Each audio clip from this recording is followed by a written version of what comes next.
welcome to the call, you guys. I'm going to let some people in. I'm going to set up a couple of things here. Miss Sarah, you are Keller Williams Capital City. Can I make you co-host as well so you can help me with room?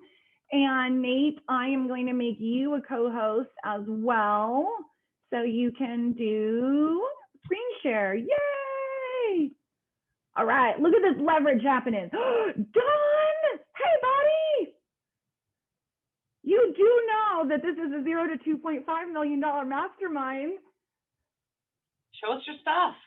I love it. We're gonna tap into that. Don just came to see me. That was it. Okay, you guys. This is how. So first of all, welcome to call. I know we have some first-time people joining us for our Momentum Mastermind. We do these once a month, first Thursday of the month. I'm going to lay down a couple of ground rules. So we are recording this, so FYI, so that we can post them on our kwtechhelp.com page, and you can go back to them for these foundational conversations. Today's conversation, if you are on the call, please note that we are talking about an important conversation no matter where you are in your business, but we are going to be speaking to the level of a $0 to $2.5 million producer because we are focusing on the tools, scripts, and foundational aspects of growing and developing your business. How this conversation goes is we always have a guest speaker. Give him a wave, Nate. I thought we were waving at him.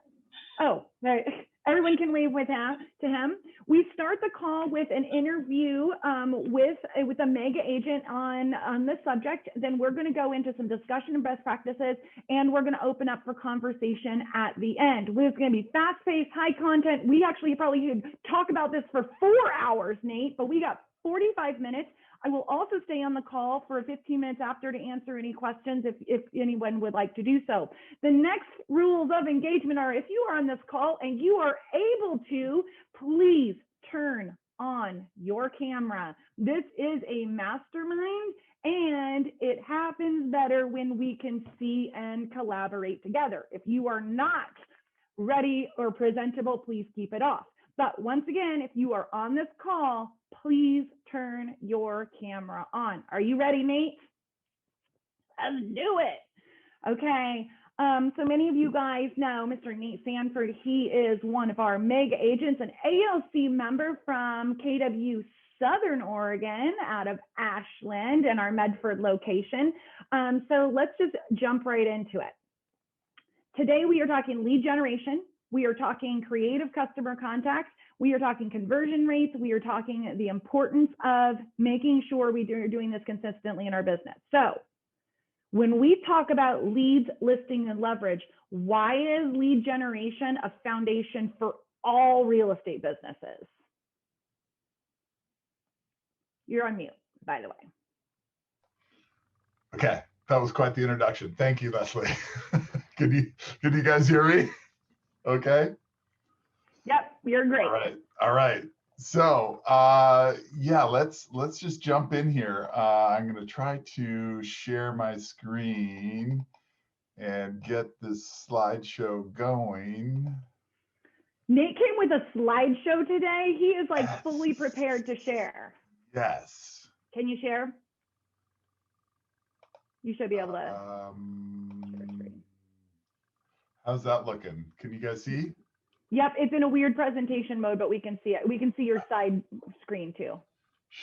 Yeah. So I've got two screens here, so this is kind of crazy. I haven't really done this yet. So we get to see both of them. Go to your display settings there at the top.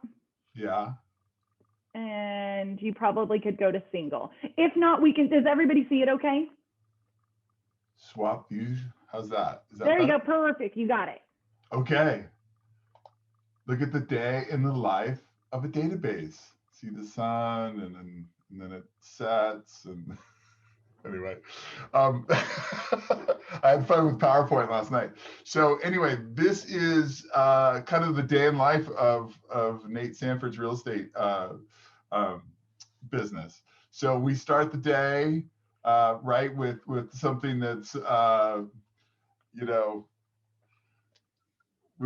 we start with exercise, right, and then we do our meditation, and then we do our positive affirmations, because we got to get psyched up for, you know, this kind of lead generation model where we're marketing, we're prospecting, we're calling our sphere, we're doing all this. So we need high energy to you know, to do this in a productive way. And so you know, basically, gosh, Steve Kaut, he was an old coach of ours, experienced for a while, and he'd always start these, you know, meetings out with the 4 laws of lead generation, which is, you know, right in your MREA, right, Chris? Page 188. Nate, look at you counting out like the pages of the MREA, right?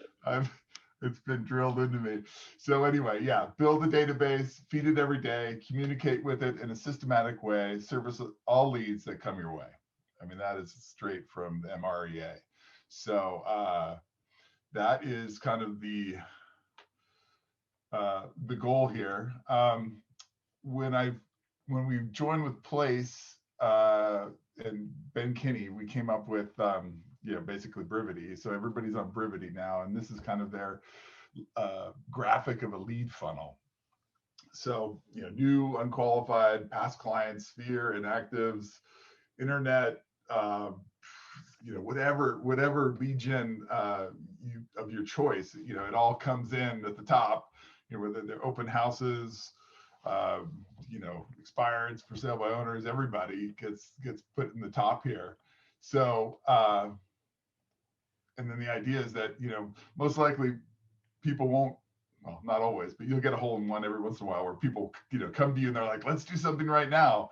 And, you know, of course you help them buy or sell right at the moment. But when most of the time they need some kind of like nurturing, watching, they need to get on the, you know, the website, they need to start looking where, you know, what they want to do. They need to get pre-qualified.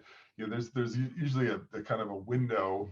Sometimes it can be as long as 18 to 24 months of kind of, you know, talking with them, you know, nurturing them until they get down to the pending and or, you know, eventually past client. So that is the kind of, it's the best graphic I've seen to really see how everybody can kind of come into your world and trickle down to what we're really looking for, which is pendings. So, and eventually. Nate, I know you're probably going to be coming to it, but before you go to that, can you go back for a second? Because one of the things we talked about with lead generation in our previous one, and why people asked is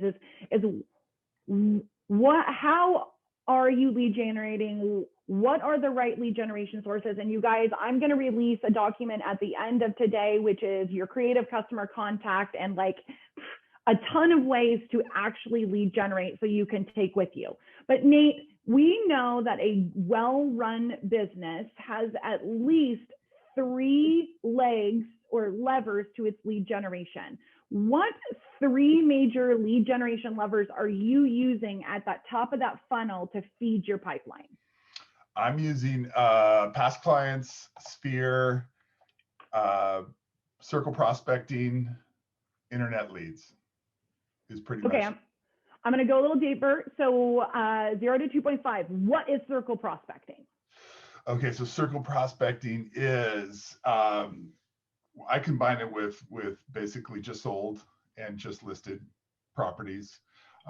They don't have to always be mine. They can be somebody else in the office. They can be someone in, you know, another, you know, office in the neighborhood, you know, that may have a great listing that you showed to a client, and then you're familiar with the property and you could just basically go into Mojo and start calling. So it's basically calling around a property, giving you an excuse to ask for, you know, for business. I mean, you want to do it in a way where there's, of course, scripts around it. So, you know, hi, this is Nate. Nate Sanford at Keller Williams Realty. We have a client that just, you know, lost out on a property that went pending with multiple offers. Do you happen to know of anybody that's looking to sell? What's your monthly budget, you mind asking, for lead gen? What was that? What's your monthly budget for lead generation? Lead gen, I am spending about $300 a month on Facebook ads. And then, okay. Yeah, and that brings in about 30 leads per month. Okay. So yeah, I'll get to that. But yeah, so basically I just start out with hot sheets, just checking out like what's new, what's listed, what's pending. I'll come in and I'll go into my pipeline. I'll say, okay, God, who's my hot, buyers and sellers? Would they fit any of those new listings? And then I'll go right into, we use Brivity. I'm sure you guys use Command, but there's, probably a way that you go in where you see, okay, where's all my hot leads that have come in overnight, that need to be called. So that's my next step. Then I'll go check Land Voice to see if there's any expireds or for sale by owners, just to make sure, because we're, with low inventory right now, sometimes it's really nice to just be able to see a for sale by owner that may not be swamped with offers. You can always call them, or even they may fit a buyer that you have. And then, yeah, basically then I'll go into past clients, they're where it's not as urgent. So I'll go through all the urgent calls first, and then get to like the past clients referrals. And I do that in a kind of a systematic way. We put call letters on each of them. So each week we have a letter where we call, for this week we call Y and Z. And basically everybody's got a, this is actually B that I pulled up, but everybody with last name B is, all here. So I've got 31 people to call this week. So I'll start calling through them, usually through a dialer, which is built into Brivity. It's easy just to click everybody and just start calling them, checking in. And then seeing if there's any referrals, or if they have any business, or if they have any real estate related plans. Then we go to, and there's also handwritten notes for a letter, and there's also social media messages, happy birthday, stuff like that. So these are kind of touches that, and basically we go through this 4 times a year, right? So that's the idea, is that you roll through, you touch them 4 times a year, whether it be a call, handwritten note, or a social media message.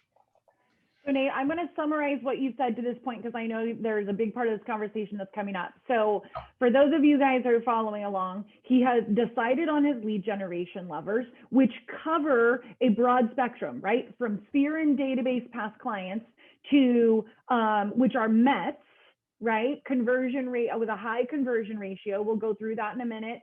He's also added a lead generation level of unmet through circle prospecting around just listed, just sold, etc. And he also does social media targeted advertising. No matter which lead generation lever he's using, he is funneling it into a systematic way to stay in touch with it over time, right? So I just wanted to summarize all of that. Nate can take us to the next step in your lead gen. Right. So speaking of, so here's the Facebook ads. Brivity doesn't have these yet, so we're using Command to basically do our own Facebook ads.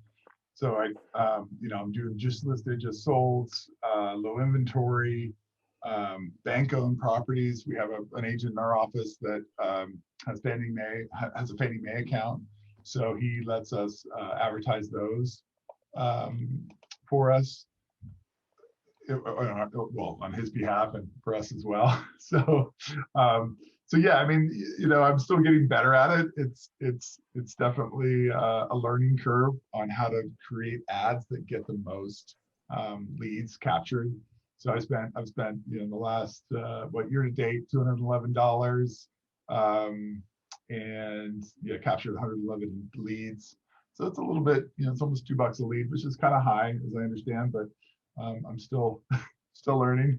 So basically bringing those people into the funnel and setting them up on a listing alert so that they'll get properties that they're interested in on a daily basis. And I'll usually look them up as well, like on a title report, or Tyco Title has a great website. So I'll just check to see if they have a property that they own, and if they do, then I'll hit them up with a market report, which kind of just basically has active pending and solds around their property. So it kind of gives them an idea of value and what their neighbors are selling for. So that's the internet portion. And then I basically go into circle prospecting. We use Mojo. So Mojo is pretty cool, where you can basically just put a polygon around an area that a neighborhood that you want to call, or you have, maybe you're familiar with it, or there's a couple just listed or just sold or pending properties with multiple offers.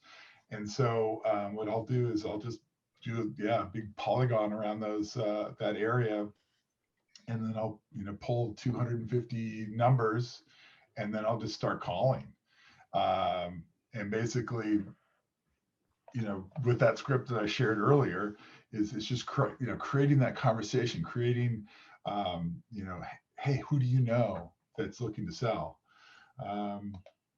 This is just one example of we do, because I'm on a team, I do get some leverage here with some ISAs. So this is one call report that she sent me around a just sold property of mine. She dialed 199 numbers, contacted 11, just went through down the line. She ended up with a appointment. So I called this guy, William. So talked to him yesterday and got him set up on a listing alert. He's pre-qualified VA. He's like, I need a couple months just to, I started a new job, but then I'll be ready to go. So that's kind of the flow with circle prospecting. It's a little, it's a casting a wide net, yet the appointments are there. There's definitely people that are willing to buy and sell, right around your listing. So Nate, I'm going to stop you because I think that for just a second. And the reason I'm going to do that is because I think there's people on this call going, oh my gosh, I'm new, or I'm still in my launch phase of my business, and this is awesome, and it's a lot. So Is this how you started? How do you evolve to this? Yeah, well, so I've been on this team for 6 years. So I was a new agent for, I was on my own for 5 years, and just kind of, actually, I started off as a buyer's agent, was on a team for a while, went on my own, realized how difficult it was to do everything by myself. So when I was looking for a partnership, Chris happened to be expanding down to my area. So that's kind of how that happened. But my weaknesses were distraction and fear of rejection. So I would always avoid the hard tasks like calls and cold calls, and even bugging my sphere. I mean, it's like asking people I know for business was hard. So what I've learned is that to have a kind of a focused time block that and a mindset of, look, I need to talk to these people, otherwise they're not gonna, they may end up with a weaker agent. I'm just as qualified as everybody else to help them, and so this is kind of a way to really just focus my efforts and keep me from being distracted for things that I don't want to do. I love it. And Nate, as you kind of prep that next slide, the piece I want you guys to take out of this as you're going through this is a couple of things. Number one, success is sequential, not simultaneous. He did not launch his business yesterday and have all of these systems in place and all of this information and have all of these scripts and skills. So this was something that has been built over time. And the other thing that we want to make sure that you hit on is Alan, you asked, like, how much are you spending on this? Is one of the major foundations of building a great business is what we call leading with revenue. Right? So we're going to talk about the best practices to launching into your lead generation types here shortly. But I want you guys to don't think that the takeaway at this point should not be, I need a $300 per month Facebook campaign budget. The takeaway is that there's lots of lead generation sources. And these are just the ones that Nate has found work fantastically for him and the systems he's put in place. Is that fair to say, Nate? Yeah, I know. I door knocked for years, before COVID, of course, but it's a great way to get some exercise, and it doesn't cost anything other than I brought some door hangers with me when I would go out and prospect. So and circle prospecting is pretty cheap. And that, a Mojo subscription is probably not that expensive. So, there's definitely inexpensive ways to market. Let's see. So Brivity, and I'm not sure if Command has something like this, but Ben and Chris, Ben Kinney and Chris Suarez are maniacal about reporting. So they track everything, right? So thankfully they do. Thankfully they've created a reporting mechanism in Brivity so that I don't have to count all my calls, all my leads, everything, but you can see the sources that are coming into the system every month. Circle prospecting 2, Sphere referral 1, past client referral 1, 33 Facebook ads, and mind you, there's a lot of wrong numbers. Some don't speak English, or I don't speak Spanish, so there's so 33 is you think it's a big number, but when you really boil it down to people that are serious, it's probably 25% of that, where they're good leads, they're actually interested in making a move. And so that's kind of there's agent leads, inbound. So sometimes what I'll do is it's a little complicated, but when I do circle prospecting with a different number than my cell phone, you can capture. A lot of people will call back, when they miss the call, and so you can capture them that way with Brivity. And I don't know if there's a way to do it in Command, but if you create a different number, and then you can basically have people call you back, and you can capture their information and call them back. Nate, one of the things that we had talked about last night, and I'd love, will you go back to that slide for just a second? Because Sure. This is actually part of the conversation that we were having and we're going to talk about it in best practices, is knowing your conversion rates, knowing what industry standard is, and knowing what your conversion rates are, right? And we're talking return on investment conversion rates for every dollar in, what am I getting out? And then when I'm making a call, how many of them are turning into leads? How many of those leads are turning into appointments? This is a great example of somebody who has made this a science of, you can see each of his lead generation sources there on the left, and the total leads converted on the right? If you knew this about your businesses, would this help each of you close more transactions? Show of hands, how many people can tell me exactly what their percentage of each lead generation source is? That might be your first aha today. Go ahead, Nate. Right, and that's the thing. It's with different lead sources, you're going to have different conversion rates. With your Sphere, I'm sure you'll have a better connect rate. They'll see you on their cell phones. They'll pick up. You can have a great conversation with them. Circle prospecting, it's a numbers game. I mean, you really have to, call a lot of people to boil it down to get leads. And then as time goes by, you get better, right? You get new scripts, you have script partners, what's working, what's a good catch, what's a good hook to, that people are responding to. Right now it's low inventory and everybody seems to know it.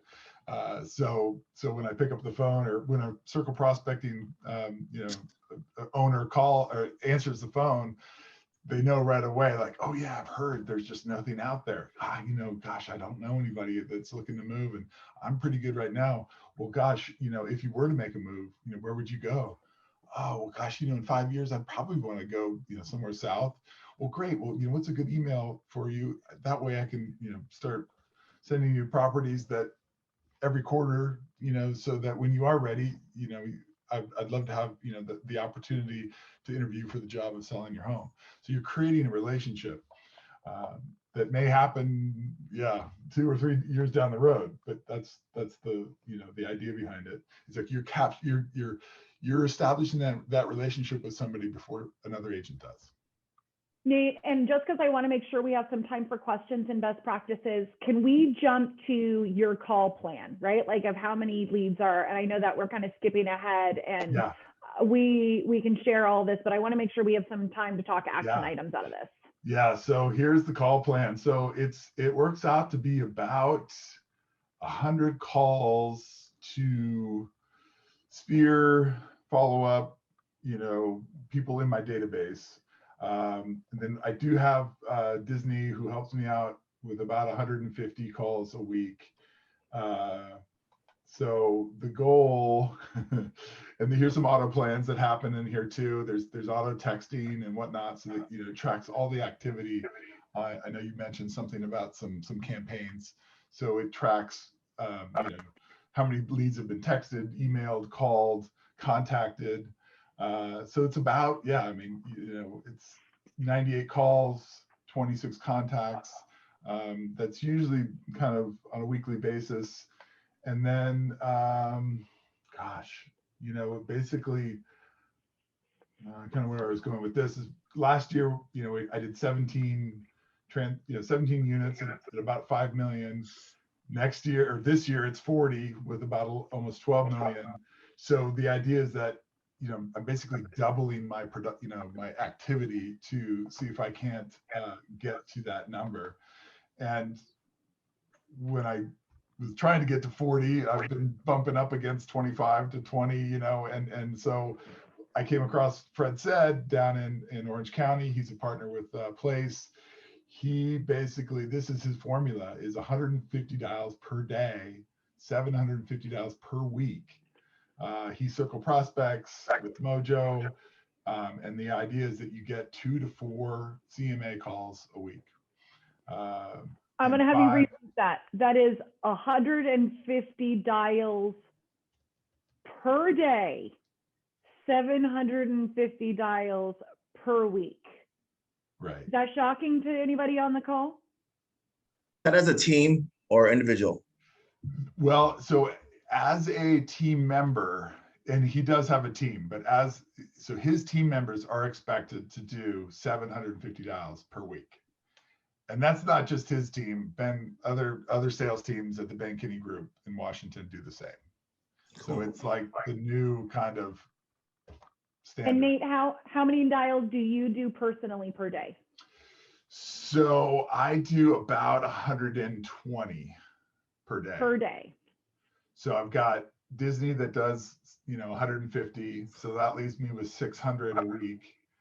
I usually have to do 20 to 50 in Brivity, just follow up and sphere calls and whatnot, check-in calls. And then the rest are in Mojo, about 100 are in Mojo. And Mojo is a 3-line dialer. So you can get through 100 people probably in about 45 minutes. Yep. So it really cranks through. Love Mojo. And Nate, thank you for doing that. And this is, you guys, when we talked about lead generation styles, a lot of you were like, wow, 120 dials a day. I don't have that many people. But you just heard how Nate finds the people, right? This is about finding more people to fill that funnel. And his source that he has chosen is circle prospecting, right? His sphere and circle prospecting. Carrie, did you have a question? Have a brand new agent on, and so please explain what a 3-line dialer is. So yeah, 3-line dialer is it's a software program that you call into, and it calls 3 people at a time. And if someone picks up, it leaves messages on the other 2, and you can either speak to that person or drop a message, and it just rolls through. You never have to hang up. Yeah, 3 people at a time. So you can pause it because it takes a little getting used to. And now, Nate, I'm going to have to give a disclosure, and please make sure that you are adhering to the do not call list, and you're not violating any of that. So I have to make that disclosure plug so we're all safe in this recorded call. I mean, the beauty of Mojo is not having to hang up that phone physically. You're dialed in, your numbers are right there, so you keep your momentum's going. Yes, and you can make notes, and you can and there's a do not call scrub list that you can scrub, and most people are pretty nice about it. But right now, when inventory is so low, that is it's kind of the prospecting mode of choice at the moment, because there's just we've got really low inventory. Nate, so, from the chat. Yeah, question on chat. What do you count text messages as a dial? I used to, but I now, because it's hard to discern, because it's counting text messages from the auto plans that are like campaigns that we have, and it's so it's hard to so right now I don't count them, because it's too difficult for me to count them.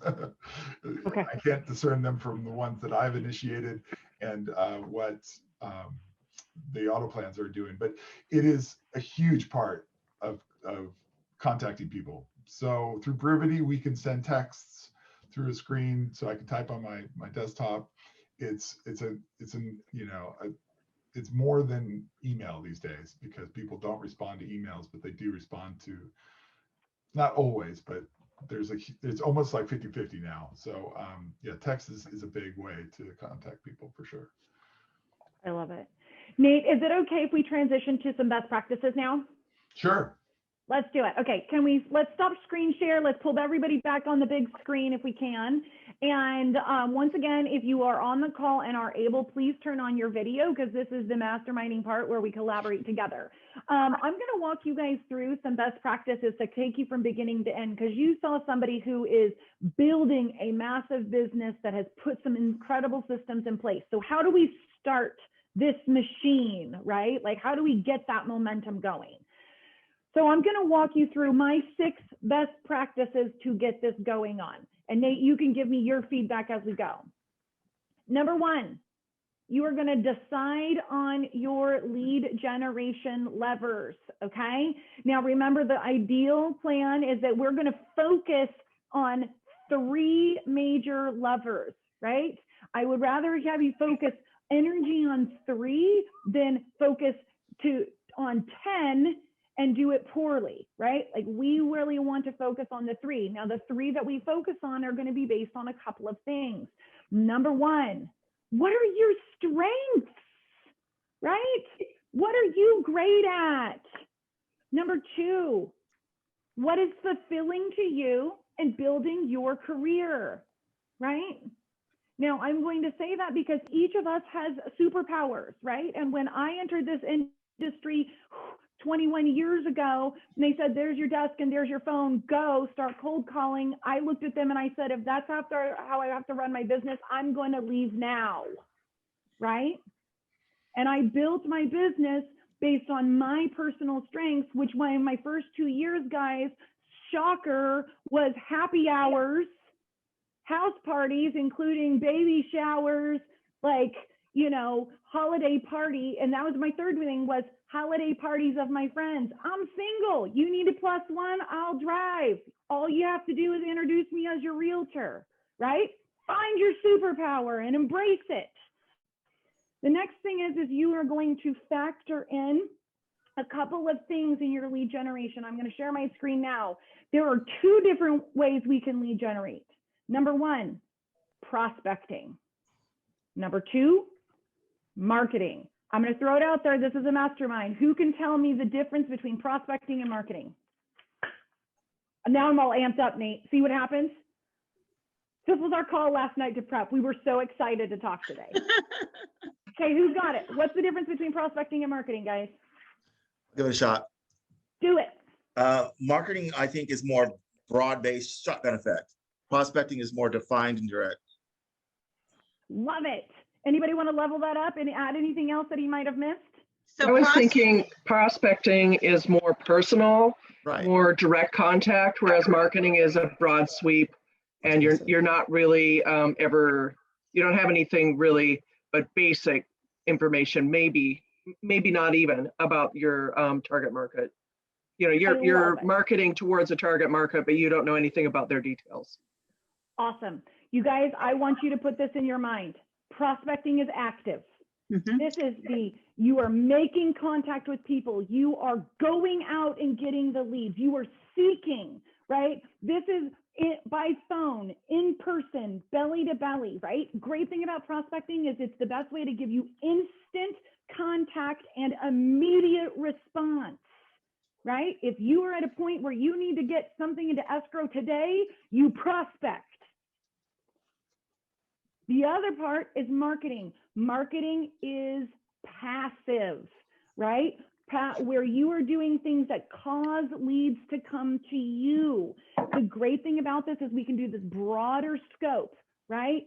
And Nate talked about it a couple of different ways, right? These would be marketing ads. This would be touch campaigns, right? The challenge here, the benefit, we can touch a large amount of people. The downfall is it takes time for this to evolve into something like farming. I'm going to share my screen, you guys. You can take a screenshot of this. I will also drop it into the chat.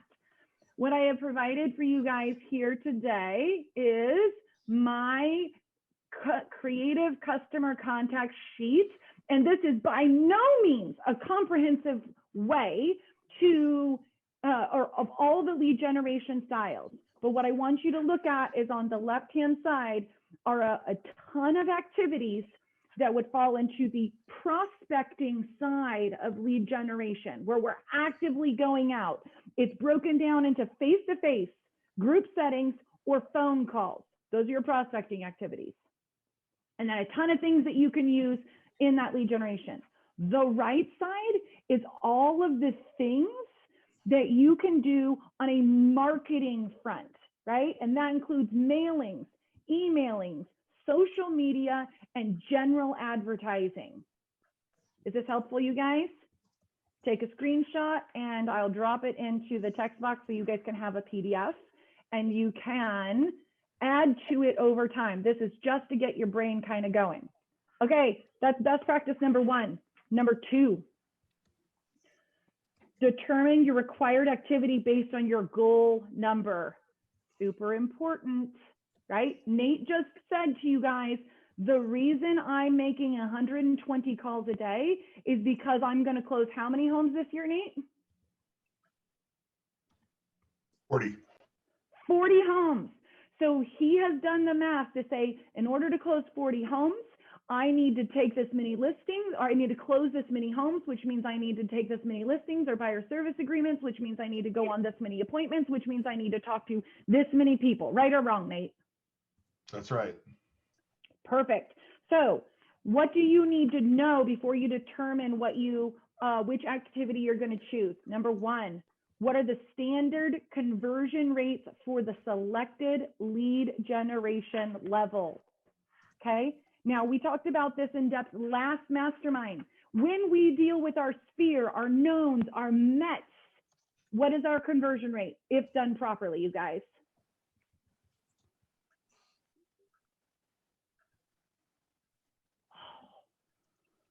I'm gonna start calling you guys out. I know. Yes, you guys know it. 75%. Oh my gosh, Nate, 12 to 2, right? 12 to 2. For every 12 people in our database, there are 2 transactions that are going to happen this year. It is 12 to 2 because one of those 12 is going to sell, buy, or invest. Where is the other lead coming from? Referral. It's Nice. a referral from one of those 12. Now, let's change the game. This is why most of us start with Sphere and database, because it's the highest lead gen, the highest return on investment with very little monetary investment. Now, let's switch that to unmet, not met. We are farming, we are marketing, we are sending mailers out into the world, right? Whether it's geographic, demographic, or psychographic farm, what is our conversion rate, you guys?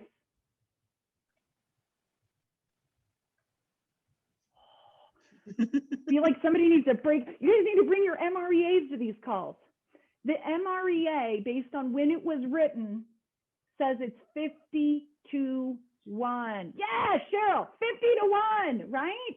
Now, that is if you are mailing something to them once a month for a minimum of 12 to 18 months, you get a 50 to 1 ratio. Current numbers are more like 70, 75 to 1. If you are doing the math, I want you to do that. Do this, right? You mail to a farm of 100 people once a month for 18 months at a mailer cost of 50 cents per. Now you know that farming can get expensive fast for the rate of return, right, Nate? Okay, now then we go into cold calling, right? Circle prospecting. Now, this is an interesting one. Nate, what would you say your rate of return is on prospecting cold calling? It's about 100 calls per nurture. 100 to 1, right? And you guys, what's really important is the more you get to mastery, the less you have to do in each of these categories. But as you're launching, you need to say this is standard and measure yourself against standard, right? So that's the first thing is know the standard conversion rate. Know your personal conversion rate. You're not going to know your personal conversion rate unless you're tracking. Nate showed you some great examples of how he is tracking that number. And the last thing is, what is your budget? Like we talked about, in order to get some of these rates of returns, you have to have the financial capacity in order to maintain that lead generation style over a period of time. If you don't have it in your budget, then you're just wasting it by starting it and not being able to do it consistently over time, right? You will not get a rate of return out of a one-time mailer to a farm. Okay, next thing, you make a plan, right? What is your prospecting plan? How many contacts do you need to make every day? Then and also in this category, what is your marketing plan, right? Now, what's really important is the best run businesses are prospecting based, marketing enhanced. The ideal lead generation styles will incorporate both into your plan because they will both help each other. For example, you may be sending a mailer once a month to a geographic farm, and then you take a listing and then you call them, right? That is marketing and prospecting combined into one to make a powerful lead generation source. Number 4, get into action. Activities become habits, habits become results. Nate didn't just show up one day and start making 120 calls. Right? That was a muscle he had to exercise over time that has now become habit that creates the momentum or the snowball to feed the business that will get him the 40 transactions. And then time on task over time. And Mr. Suarez would correct that statement to say time on the right tasks over time, right? And then focus on your messaging. Nate gave you a couple of great scripts. I want to say the big things to follow in this category are: number one, does your messaging match the market? Are you showing up as a real estate professional that understands what's going on in the market and is best suited to be the fiduciary to help them through the process? Number two, with them, what's in it for me? Your messaging has to address that. Why would they want to contact you, and what would they get if they did? Be purposeful. Make a direct offer, which is, who do you know who would like to sell a house, buy a home, or invest in real estate in the next 30 days? Or you can make an indirect offer. Contact me today for a free market analysis. And then the last thing I have on my list, Nate, is don't give up, right? And there is going to be days when that phone feels like 1,000 pounds. There's going to be days that you go, I don't want to go to that baby shower. I've been there, right? Like, there are going to be days where you're like, I don't want to do that open house. And in this, you guys need to dig deep, go back to your big why, and remind yourself why you need to pick up that phone, why you need to put yourself out there, and why that consistency is key, and why you're not going to miss a day, right? And remember, at the end, it's only a no until the day it becomes a yes. Whew! That's what I got for lead generation. What questions do you guys have? It is 9:46. I will stay on the call for the next 15 minutes for anybody who wants to ask any questions. Nate, I know if you have to run, no problem, but let's open it up. If you have to go, no, we only said 9 to 9:45, but does anybody have any questions they'd like to go over today? I want to add something, if that's okay. So yeah, please if anybody does Facebook, one of the beauties of Facebook is it analyzes what target ad is being the most effective. So therefore, you can go back and say that message resonated, this one didn't. It allows you to edit your message. As far as mailings, I put in the chat, Corfac has always been a standout for me because it allows you to track the money you spent. If you send a postcard just listed or open house, whatever, your production, there's a code and they can go online and check the value of their home. That gives you a chance to contact them, and it rates how many times they've gone online to check the value of their home. So if you have somebody that's done it 1 time versus 6 times, your 6th time is somebody who's hot. So Corfac, I think, is a great resource to pull in. I love it. Any other questions? Thoughts? Was this good information, you guys? Yeah. I love great. Nate's notes. Nate, great notes on your systems. I love that. Question for you. I missed one of the things. Number 1, decide on lead gen levers. 3 major levers. I wrote down the first 2, what are your strengths and what will be fulfilling in your building your career. What was the third? It's decide between prospecting and marketing, right? What's your combination? And notice that Nate had both of those built into his campaigns, didn't he? He had a strong prospecting. I'm making 120 calls a day, and then I put them into this funnel, and it's automatically dripping on them over here. Okay. That basically, like Alan said, is, we do send out just listed and just sold postcards as well with a landing page, URL on there, so people can. So the idea is that you're calling them, they're seeing your name in the mail, they're hopefully they're seeing your sign out in the in the neighborhood.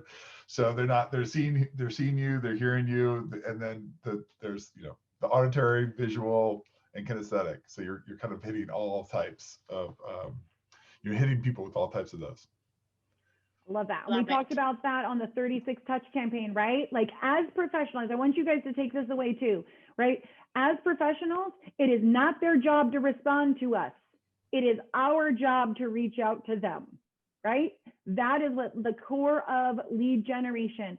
So don't get frustrated, fascinated if you're reaching out and they're not reaching back. Remember, that's not their job. They didn't sign up for that. So make sure that we are communicating in a way that, one, they can receive the information, and two, they prefer to communicate that way, which is why we're covering so many mediums in our lead generation conversation. Awesome. Any other questions, you guys?